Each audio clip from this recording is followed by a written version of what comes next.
Sure, by now we've all seen that former Memphis head coach Taylor Jenkins was fired this weekend.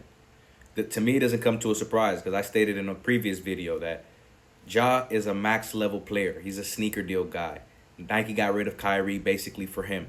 So there's standards that come with that. There's certain accolades, certain metrics that he wants to hit to get certain incentives, trying to be all NBA, all star team, things that he didn't do this season.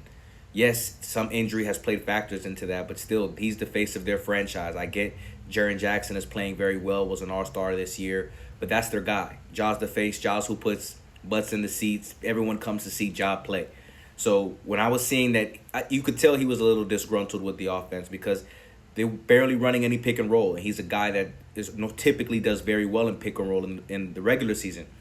In the postseason, it's been a little wishy-washy, which what I understand why they tried to change the offense this year to try to prep for once they get to the postseason. But the head coach being fired basically is the scapegoat. Someone had to take the blame for this. They're not going to get rid of Josh when he still has, I think, 2 to 3 years left on his deal.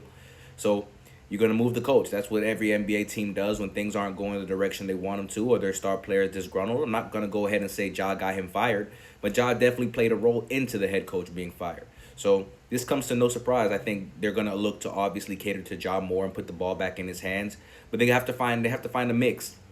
I'm curious to see how their interim head coach, who I believe is gonna end up being their actual head coach, how he's gonna get this roster to coexist, what schemes he's gonna put them in, if he's gonna keep them playing the same brand of basketball, and how he's gonna make Ja happy because with his first chance at being an interim head coach in the NBA, he's gonna want to make sure he's making his star player happy. So that's how I feel about it. This comes to no surprise. Hopefully the Grizzlies can still stay together and be team oriented, go into the playoffs and make a deep run. We'll see what happens.